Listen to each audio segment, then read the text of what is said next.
Kyrie Irving is headed to Boston in a blockbuster that sends Isaiah Thomas, Jay Crowder, and the Nets' 2018 first-round pick, along with prospect Ante Zizic, to Cleveland.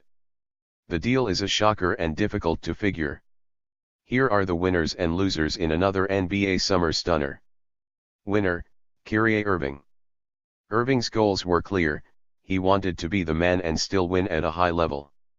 If he went to the Spurs, he would take a backseat to Kawhi Leonard. If he went to the Knicks, it meant toiling for a bad team, maybe forever. Going to the Celtics accomplishes both goals. Thomas was a second-team All-NBA selection and MVP candidate last season in largely the same role Irving will occupy in Boston. Irving has wanted to be a big scorer without the burden of carrying the team. Boston gives him just that. He has a top-end secondary weapon and defensive leader in Gordon Hayward. He has a high IQ, brilliant passing big man in Al Horford, who doesn't need touches. Nobody on Boston's roster will clash with Irving, who becomes the starting point guard for a historic franchise. This is about as good as it gets for Irving. Loser, Isaiah Thomas. Sure, he gets to go to a better team with, arguably, at this point, the best player on the planet. But he will enter a contract year while accepting a secondary role to James, who always handles the ball. Thomas could do what he wanted in Boston as the engine of the offense. In Cleveland, he has to fit with James, a job that's been difficult for everyone from Irving to Dwayne Wade to Chris Bosh to Kevin Love. Thomas has never been a spot-up shooter, though he's good in that capacity. The contract year element is crucial because Thomas has worked for this payday his entire career. When it arrives, he will be coming off a hip injury to a joint team with sky-high expectations while having to adjust his entire game to fit a new scheme and new teammates. And he no longer will be the man. There are worse situations than playing next to LeBron James, to be sure. But bear in mind that James is a free agent next summer. Should he depart, that he leaves Thomas stranded on a team that may not want to pay him the money he wants. Boston seemed to give him a home, only to show him the door. His leverage took a hit with this move. Winner, LeBron James. His Irving problem is gone. So that's one less distraction in a season that figures to be full of them, by his own doing, by not squashing free agency rumors in the first place. He gets a second-team All-NBA teammate who's a wiser, more determined veteran, and one with a chip on his shoulder. The Cavaliers have struggled with creating a mental edge. They have always taken the approach that they'll be fine because they have James. And that's driven James crazy at times. Crowder and Thomas bring a different level of intensity and fight.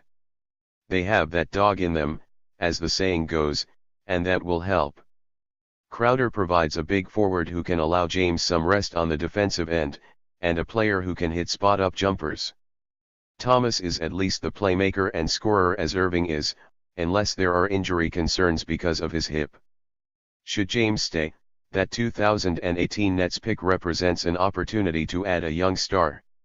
Or, say the Cavs get close to the Warriors and need one more piece, James could petition the front office to trade that pick for a star. James made out like a bandit. His options are still open, his team is still good. Winner, Cleveland Cavaliers. Had they not gotten the pick, this is a lateral move. But as it stands, it's a massive win. They pulled a rabbit out of their hat at the last second. They avoid a protracted daily trade rumor circus while managing to cover their short and long-term bases. Adding Thomas and Crowder helps them stay near the top, and could make them better than the past 2 seasons. The Brooklyn pick gets them a future asset to use as trade bait or an insurance option should James leave. They navigated tough waters and still look most likely to win the Eastern Conference, a huge win given the circumstances. Loser, Gordon Hayward. Thomas and Irving are volume scorers with playmaking as a secondary skill, and both are defensive liabilities. But replacing Thomas means adding another player who has to learn the system with him, and Irving's default in situations where he's unsure is to isolate and score. Thomas is as much of a scorer, but he's also more likely to involve others in the offense.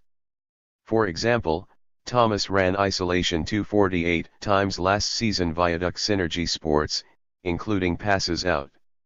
Irving ran ISO 409 times. Maybe Irving will adapt to Brad Stevens' system, but if he doesn't or if takes him a while it will take touches away from Hayward. Hayward also was being pitched as arguably the Celts' best player. Irving just became Boston's centerpiece. Finally, there's maturity. Irving is an exceptionally smart player, but maturity and leadership questions have been there from the start. Hayward's situation isn't dramatically damaged, but it's not exactly ideal now. Loser: Spurs, Knicks, Wolves. The three teams most often mentioned in talks for Irving missed out because the Celtics trumped them. The Spurs were supposed to make a play for Chris Paul, then were supposed to be in talks for Irving, and missed out on both. The Wolves were looking for a big upgrade, but wound up with Jimmy Butler, Jeff Teague, and appear headed toward giving Andrew Wiggins a max contract. The Knicks had a narrow window of opportunity to figure out a Carmelo Anthony deal, in order to get Irving, but instead still have the Melo situation to solve. Frustrating summer for San Antonio and New York.